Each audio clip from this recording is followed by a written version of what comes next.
The Canadian North is one of the most vast areas of wilderness on the planet. The forest here, reaching from Newfoundland to the Rocky Mountains, is the largest tract of unbroken forest in the world. Every year, nearly 2,000 people are lost out here and have to face dangers ranging from the biting cold, exposure, starvation, and even predators. This week, I'm stranded here miles from the closest human being. I have 7 days to not only survive, but find my own way out. All without shelter or water, and with only one match.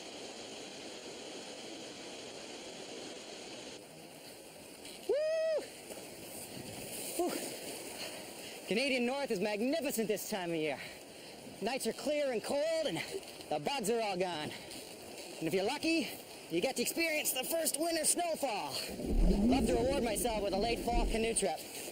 Problem is, when you're completely alone, if something does go wrong, it's serious. All right, here we go.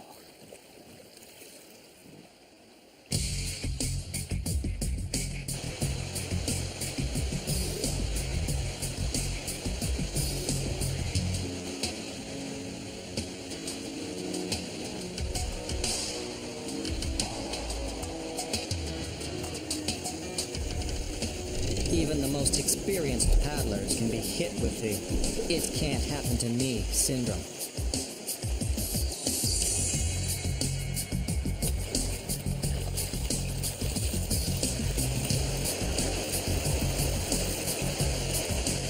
In most cases on a river like this, canoe can be gone for days downstream. Camera crew leaves me alone now, completely alone. I'm soaked to the bone. It looks like it's going to rain, and the sun's about to set. 7 more days. The first thing I have to assess is my situation and get my head straight.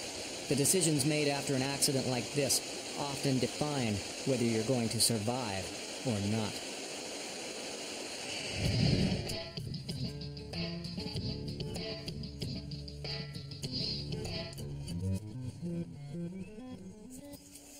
It's the hikers that often, or lost hunters that often have panic set in. They don't think about making a shelter. They don't think about sitting down and staying calm.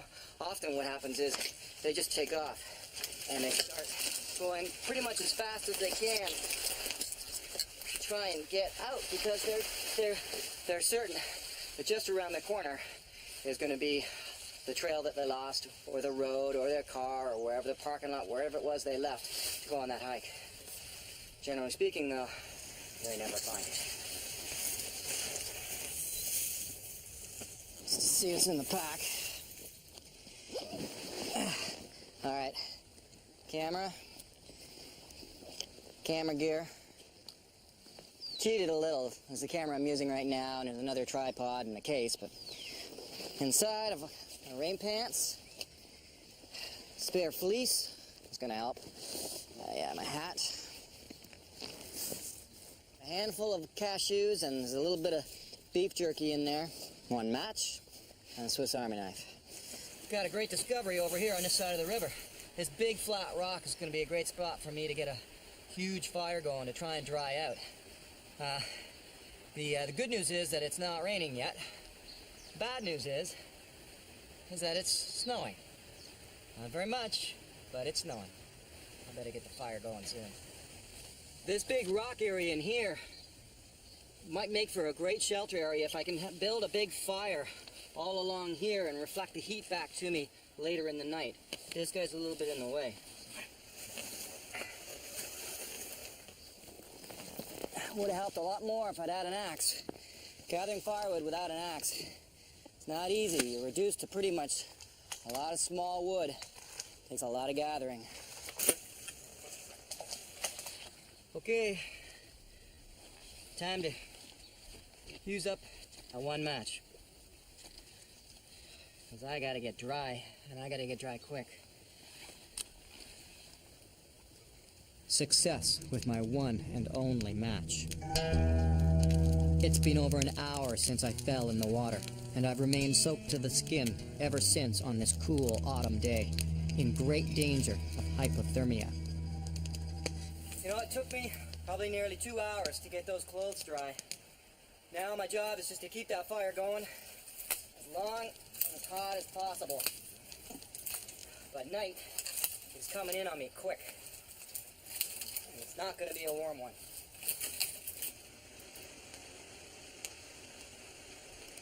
In a couple of hours, or at least when this fire dies down, I'll just sit here and wait for it. I'll then push all the coals up against the big rock, take all these boughs, put them down, and sleep on top with a nice warm bed, basically all the heat from the rock coming up through the boughs. I call it my Jeremiah Johnson shelter. Now, actually, it's not a shelter at all. If the wind picks up, or if the rain comes down heavy, or wet snow, I have a long, wet night. Hypothermia could chill me to the bone and kill me quickly. But it isn't the only danger I'm faced with in this remote Canadian wilderness.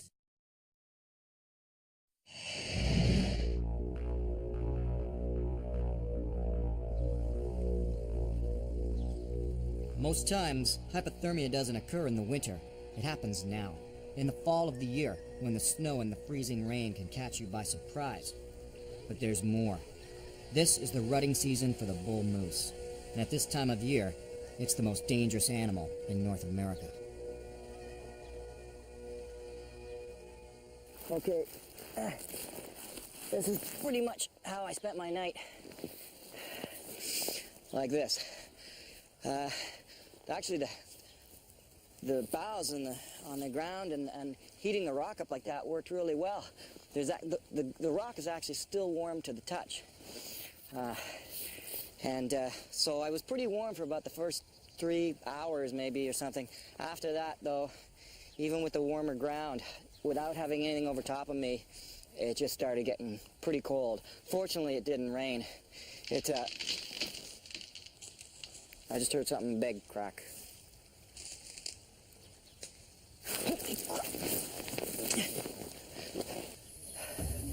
What an incredible sight. I'm trembling. I'm completely trembling right now. I feel a lot better now that I saw that it was a cow moose.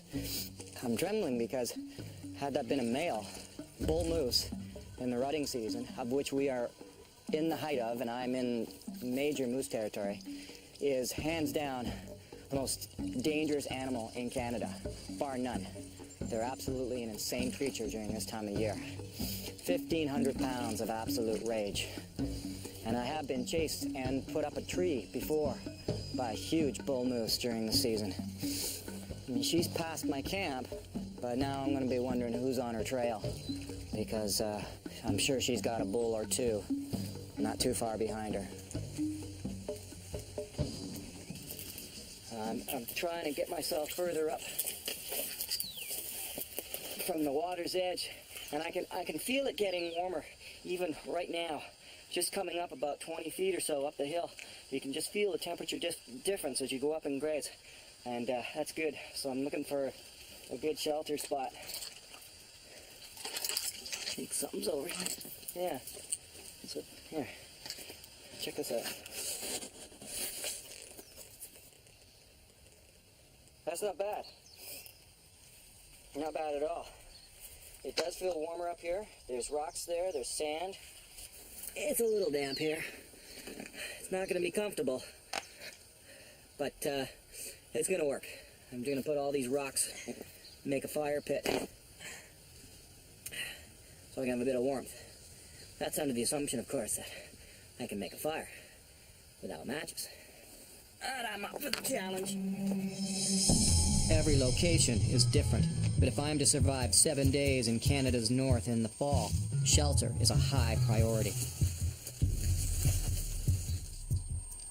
Probably by far the safest way to break a branch is like this.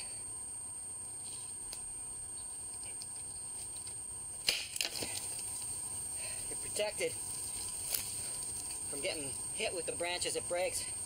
A lot better than jumping on it. In the north, an axe holds the same importance as a machete does in the jungle. Without one, survival is extremely difficult. These spruce boughs actually shed the rain really nicely. I'm not going to be super dry in this thing, but I'll be a heck of a lot drier than I was last night, that's for sure. And I didn't get rained on, but I was wide open. At least this way I've got some protection. I like to actually kind of poke the branches in so that they're nice and smooth like this. You don't really have to, you can just throw them on, but this way all the rain sort of goes with the flow of the boughs. Even if I can't get my fire going tonight, at least I'll be a little more comfortable in here and a little more protected, if not warmer. Sometimes the only way to get yourself a nice sharp edge is to smash a rock. This is dangerous though. End up getting it hit back up in your eye or something. Well, let's see how this goes. Nope. There we go. That's what I'm looking for. I figure I might as well use my rock that I split open here because it'll extend the life of my knife and not dull the blade. That's why also if you can get fires going without matches, even when you have matches, it means you'll have matches for that much longer. All I want is this fluffy cedar bark here. It's good fire starting tinder.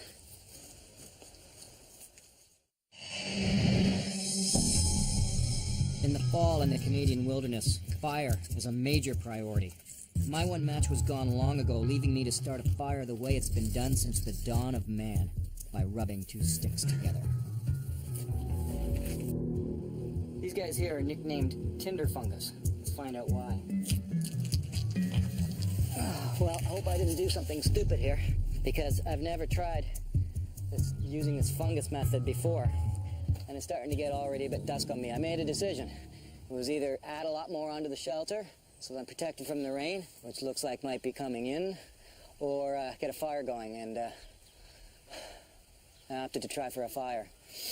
Let's see, so I've got my fire bow, which is just the bow and the boot lace, and the spindle, straight and dead and dry, and then to push it all down, I've got this bearing block. It's just a piece of wood, and I've gouged out a hole to hold it all down. And then the bottom end of these funguses here. Let's give them a shot.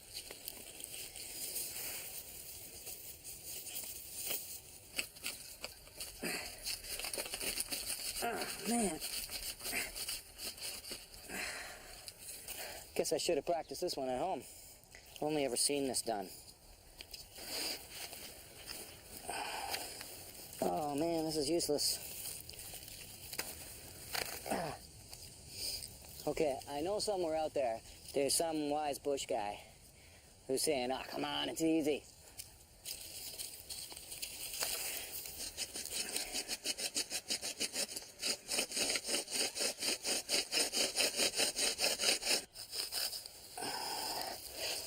You know, this is working, but it's killing my toes. I'm gonna grab some cedar. Now this method I'm more familiar with, so let's try it. Put a little hole in here to start off. You know, it spins pretty good.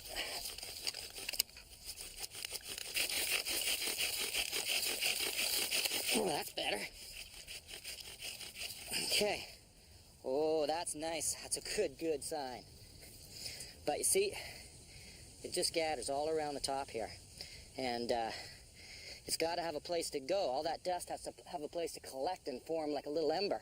So I'm going to cut a notch in the side. Sort of V. There we go. Now hopefully that little notch there will give it a place, all the ash a place to fall. Come on. I probably should have just kept going on the shelter, covered all in so I don't get rained on. I'll be cold, but at least I'll be dry. If I don't get to, and that way I start the fire in the morning and put all the materials aside. If I don't get this fire going now. Yeah. Once I see smoke, it's my signal to keep going, not to quit. And I have to remember to breathe. I've got to give it all I can and then carefully stop so I don't knock everything flying. I don't think there's anything more important than getting my fire going during this damp, cold season.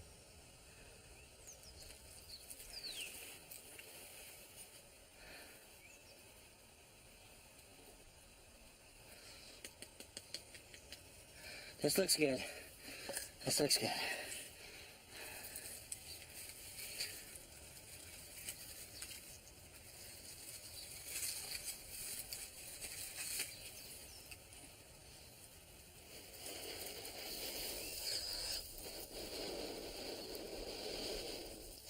Oh yeah, oh yeah, oh yeah.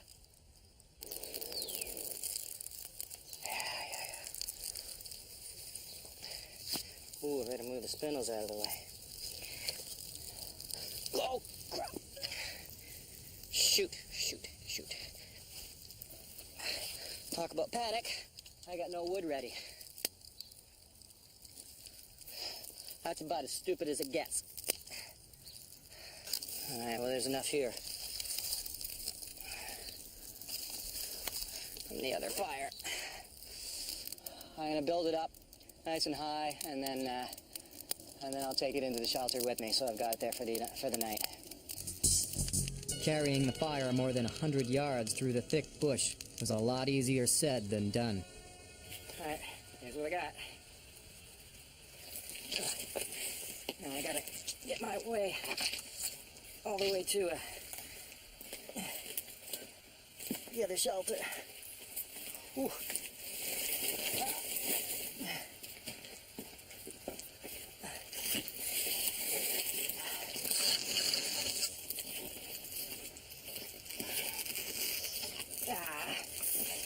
I'm not gonna make it. That was interesting. Tried to make myself a torch to take to the shelter. Got to be a little too much. I'm gonna have to try that again, because I gotta get a fire over to the shelter somehow.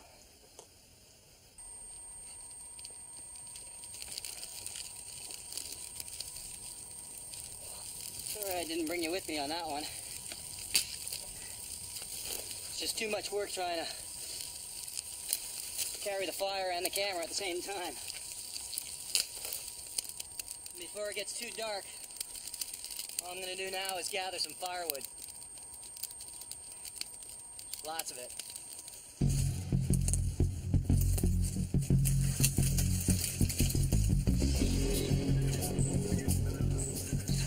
The rule of thumb is, look at your firewood pile.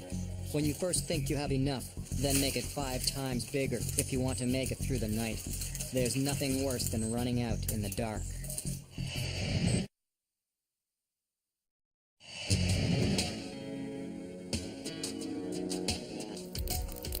Well, I made it through the night all right. It's a lot better being protected with this shelter. It got too dark on me too quick and I ran out of time to cover over the shelter more, but it only rained just a little bit, so I wasn't too bad off. And even with my feet getting pretty cold, just being able to warm my face and hands up by the fire or turn around and put my feet by the fire made a big difference. Now I better get this shelter covered over some more. So in case any foul weather does come in, I'll be protected. I have to start thinking about food. In northern Canada, there's about an 8-week window to gather wild edible plants. After that, if you don't hunt or fish, you'll starve. Any bit of extra little bit of sustenance I can get is going to be helpful. And here's some yellow wood sorrel. Got a lemony taste to it. It's just a delicate little plant. Grows around wet areas like beaver dams and swamps and moist woods. Not a lot of calories, but at least it's got some vitamins to it. I don't know if this is true, but I've always done it. I drink a lot of water and mark my territory all around my camp, and hopefully it'll serve as a signal to bears passing by that they shouldn't come in this area. I could be fooling myself, though. Finding a piece of birch bark like this is great. If you just cut down the center of it, you can take it out, open it up, and you've got yourself a nice shingle, which is going to help to get some of keep you from getting wet. This is actually a good place to find grubs and worms and things that you can throw in the stew pot if you want. But maybe you can also find grubs and things for bait, carpenter ants and big juicy creepy crawlies. Cook them all up in a nice pot of water and you've got some sustenance there.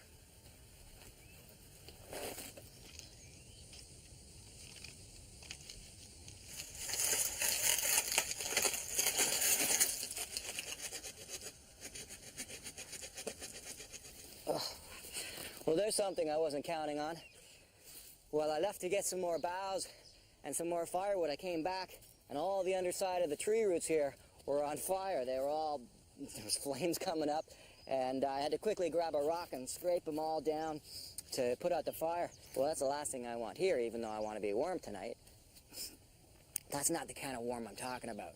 So I'm going to have to make use of some of the dirt that's here and pack this in and put a couple of big rocks there to protect this whole underside from catching on fire again. You gotta remember that, man, what I'm making here is one big gigantic tinder bundle. Just staying alive can be dangerous.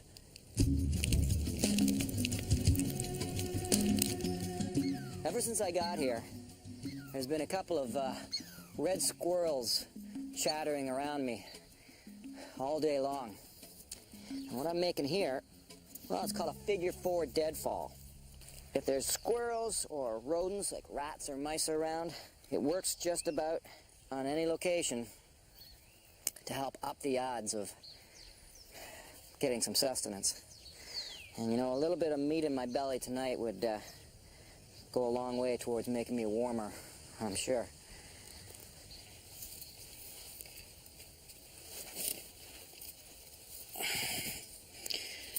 If I can get this to hold, it's like a little hairpin trigger. Ah! Damn. Okay, so this part's a little too big. Try that again. Come on. Decided to make a whole new set, smaller. And I grabbed a different rock too. Ow! Ow! Last thing I want to do is break a finger. Ow! Ah! Let's try this again. See if I can get this one to work. I don't know what's up today, and I definitely pinched my thumb. You know, it's only a pinched thumb, but out here, every injury is magnified because it's just that much more discomfort you got to go through when you're out here. Whoa. I forget to put the bait right on the stick before I lay the trap. So now I have to lay it all around. This could turn out to be a foolish waste of my only food. But one thing I know I can do right now is this sort of creaky area has got pond lilies. And at the base of them is big tubers full of starches and nutrients. But water is freezing cold, so I'm not looking forward to this. As long as I don't get too cold, it'll be worth it to get the calories. In just a week or two, these lakes and ponds will start to freeze over for the winter. Right now, it already feels like they're cold enough to form ice.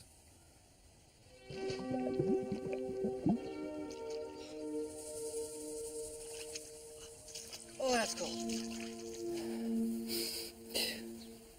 I don't know if this is even worth it. My body, my core temperature has dropped pretty good because of being in the water like that. Without any food energy in me now, I'm just getting, I'm losing my energy. I don't have the wherewithal to bother trying to cook this thing up tonight or in any way. Maybe tomorrow. Besides, sun's going down and I gotta get another big pile of firewood ready to make it through the night.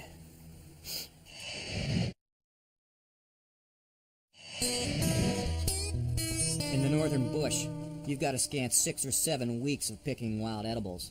While the thought of blueberries and raspberries seems ideal, food to actually survive on is another story. Breakfast. At least these are pretty safe for me to eat. I'm hoping they'll just be bland and give me the nutrients and energy I need right now.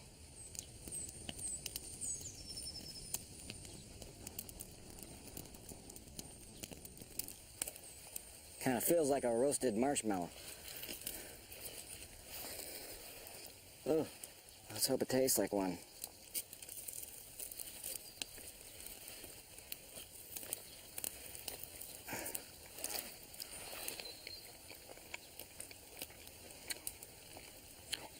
Ah.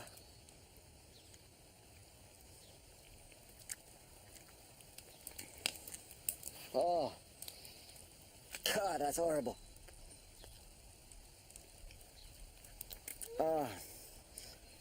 Okay. Let's try boiling it. Oh. I'm gonna try and soften up these tubers a bit and maybe kill some of the flavor by... Ooh, stuck to my glove. By pulling these hot rocks in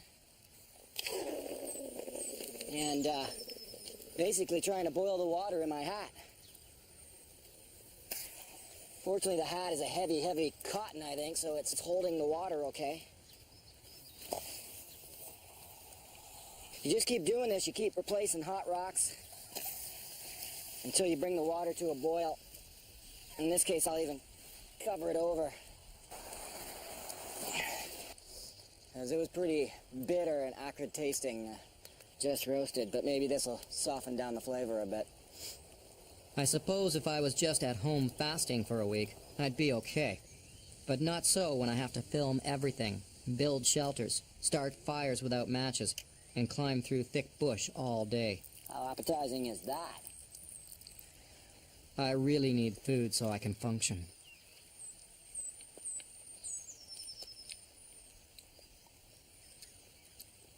Oh, wow. Oh, it's still bitter, but not as bad, I guess.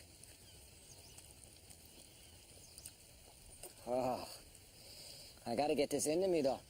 I'm starving. I'm really, really hungry.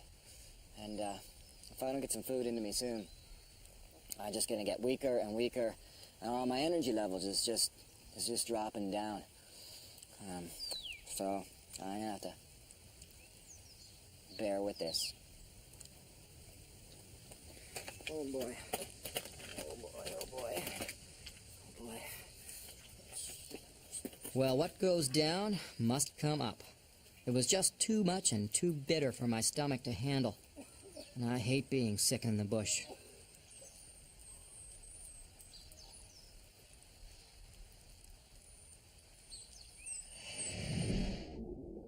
I hate the thought of killing anything, but as a matter of survival, all creatures are fair game.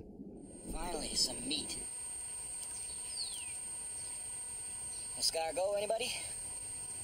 It's not squirrel meat, but I wish it was. But at least it's gonna be better than pond lily tubers, I can tell you that much.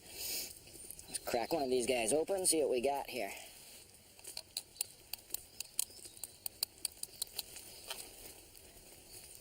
They're all over the place. Now that I know they're here, I'm gonna just check out all the rocks all the way around this shoreline to see how many of these I can find. I did find a second one right off the bat. There we go. How's that look anyway? Ah, just kidding. I'm gonna roast it on the fire now, on a rock. All I need is some garlic butter. Meat. I'll let the snails cook for a while on the fire, put some more punky logs on, and as you can see, we're back to this again. Just an all-day drizzle, it seems like. At least it's not snow. That's a cold wind that keeps coming in here every once in a while. It just feels like winter coming in, you know?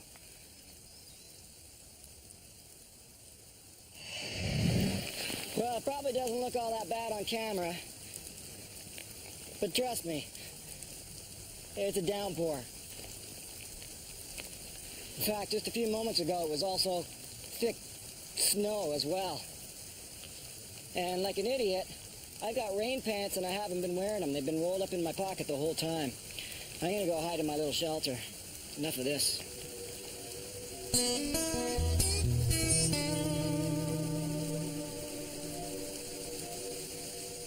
Okay, well, I'm in my little shelter. I'm actually dry in here. The shelter's keeping me pretty dry. The fire's out though. I figured it's a lot easier to put a couple of big punky logs on that big outside fire and let it sit out the rain than to try and feed this one for the next couple hours. For one thing, it would just use up all my small firewood that I need in the middle of the night. So now I just wait. And here's one cold, wet fire. Nothing burning there.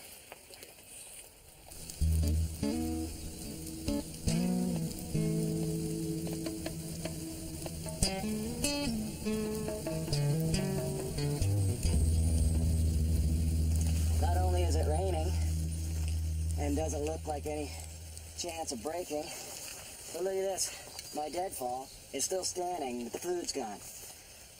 It was so stupid I didn't stick the little bit of jerky right onto that twig, onto that branch. They would have had to pull at it. Instead, I was being lazy and, oh man, and I'm paying for it now. This is not the breakfast I was hoping for.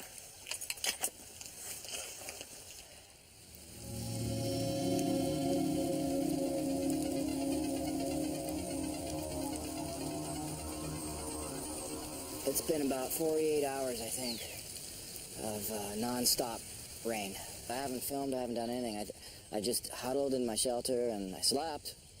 At least it didn't seem to be that cold, I guess, with the cloud cover. So I did sleep a lot.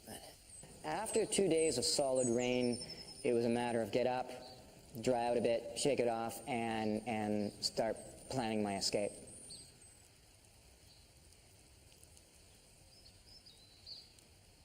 I know there's a highway off to the east, and it could be 5 kilometers, could be 50 kilometers. I don't remember how far. With any luck, maybe it'll only take me a day. I don't know. I was gonna get hiking. With it raining for 2 days nonstop, I thought, well, I didn't want to go ahead and eat that snail without you and not share the meal with you. So I still have it. Actually, my 2 little snails.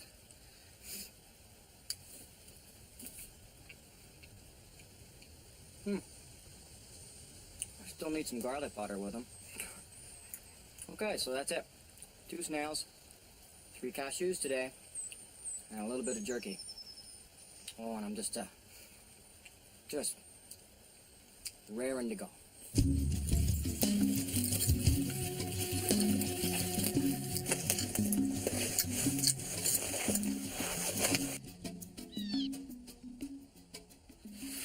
You know, sometimes the decision to stay or go is made for you.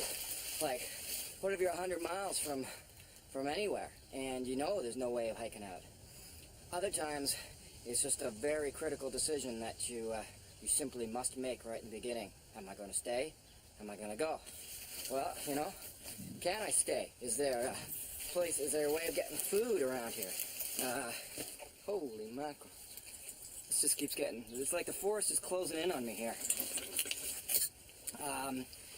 You know, can I get food? Can I make shelter?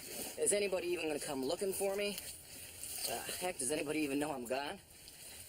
And am I able to move around? Am I capable of traveling? These are all important questions you've got to ask before you make the decision to move. On the other hand, you might make it out to safety before anybody even knows you're gone.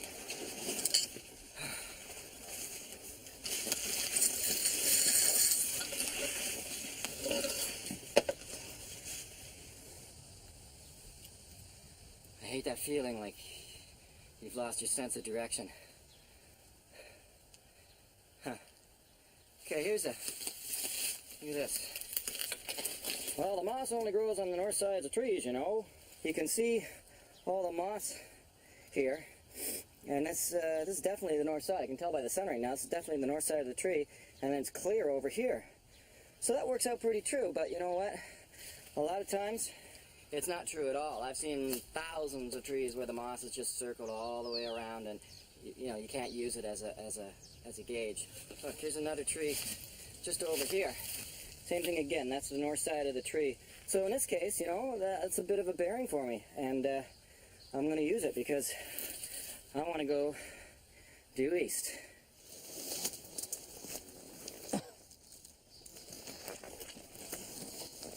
I've come to yet another lake. Pretty much hit it right at the tip end of it here, because it's a long lake. It would have been a long lake to walk around, so good news is there's some treats for me here. It's not the right season, but still helpful. See what it's like. These guys, like in June, all down in here is actually quite fresh, and in my mind, it's actually even quite tasty. And they're full of starches and nutrients. I have a feeling, yeah, it's pretty old in the season, but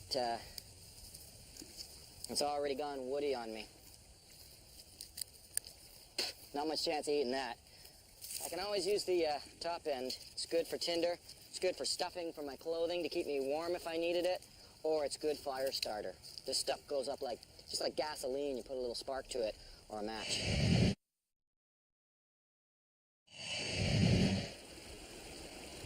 My mantra in a situation like this, keep moving ahead.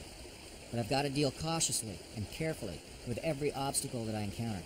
Icy creek crossings, lakes to get around, thick, tangled bush. There's no room for bravado or carelessness when you're alone in the bush.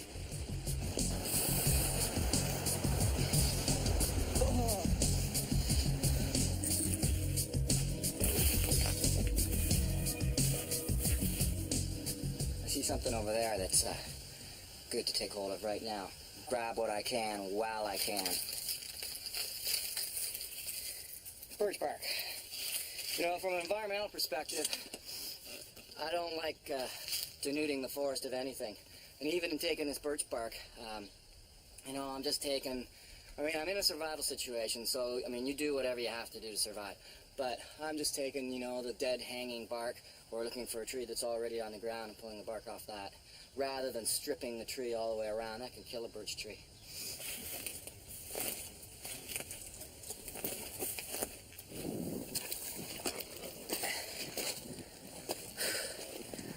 Well, that creek wasn't so tough to jump over.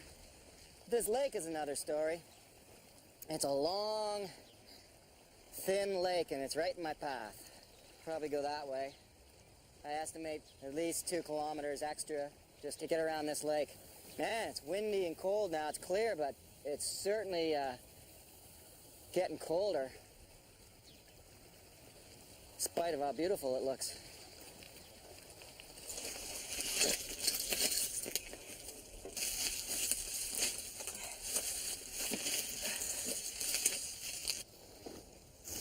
I've been walking, and I thought, either I'm going to hit that highway or at least another lake, and I'll stay by a lake. I'd feel better for some reason waiting beside a lake for the night to pass. That's not happening, and there's only maybe like an hour and a half, maybe an hour of sunlight left, so I'm going to use that time to build a big fire here, if my fire bow will work again, and just pull an all-nighter beside a fire. It's cold, and I'm cold from getting in and out of that water. Ow. Woohoo! Oh, yeah. I'm just going to spend the next hour left of sunlight gathering firewood and some boughs to sleep on, and that's it. Then I'm getting up and out of here as soon as I can. When I'm too tired and too chilled to keep walking. The whole psychological part of being completely alone really comes into play here. The purpose of the fire is to keep away the boogeyman and all things that go bump in the night. Because it's could be spooky out here, because I'm right in the thick of it, just in the middle of the forest. I'm going to warm up these rocks, and at different times, just in intervals, when they're not too hot, just warm. You take them and just tuck them right inside, up against the cold areas, the small on my back, and like little mini hot water bottles. That'll help. That'll keep me warm, like on my back end here tonight. Well, the front's warm by the fire, the back will be warm by these rocks It keeps snowing off and on, just little tiny light flakes. Hopefully it won't come on any.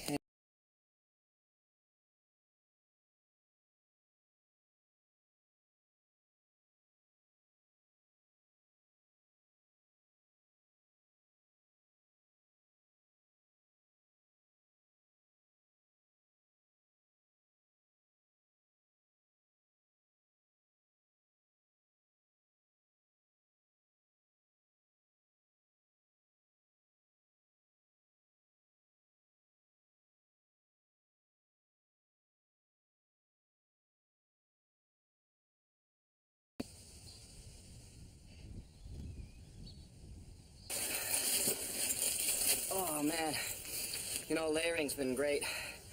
Being like dressed in layers when you're out in a place like this, because you're cold at night, but during the day you're trying to, you know, get out of here, get rescued or escape, and you overheat really quickly.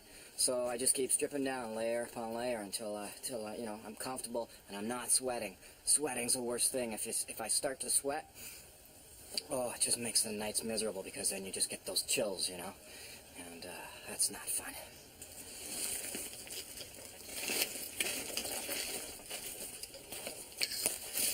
Oh, something. Looks like another creek.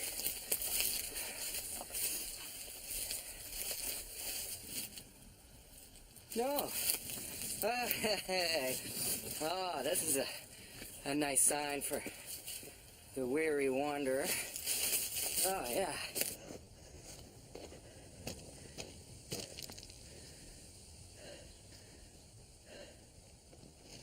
Okay, well, now I got a decision to make. Do you follow them? Or do you keep going east because you think there's a highway over there? You could go up the railway tracks and be right around the corner from, you know, an establishment. On the other hand, you could be 250, 300 kilometers from the next junction. And maybe the place that's close is that way, and you go that way. In this case, my decision, I think, is just to keep going east. I'm gonna take the chance. I know what you're thinking. He should follow the tracks. The thing is, I know without a shadow of doubt that the road is due east, and not much farther. I'm going with a sure thing. Well, here I am, yet another night. I really thought I was gonna make it out by the end of tonight, except, you know, the sun's going down, and here I am at another lake. I gotta traverse around. This sucks. I'm gonna curl up somewhere beside a tree, I guess. That'd be fun. As I try to sleep, I'm still panicking at having made a wrong decision about my route.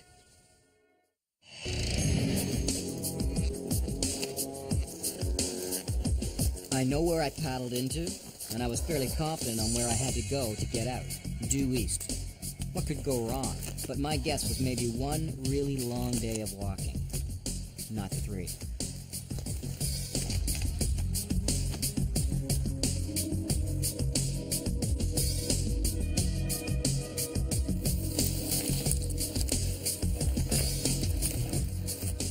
Hey, this is a good sign, a hydro line. It's not always that good of an idea to follow them, though. These things can go miles and miles in either direction. And the thing about hydro lines is they can go right up and over lakes and swamps and just keep going. And you can't. I'm just going to keep heading east. I got to stick to my guns, carry on, because it doesn't necessarily mean salvation when you find a hydro line. Whew. Means I'm getting close, though.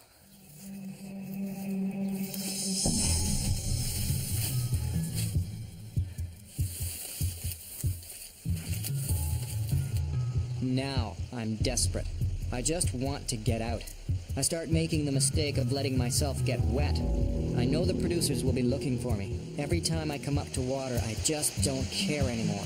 And before you know it, my pants are starting to get soaked.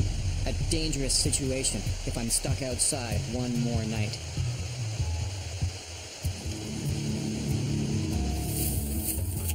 These burned over areas can be a lot of tricky climbing and scrambling. But I happen to love this burned over area.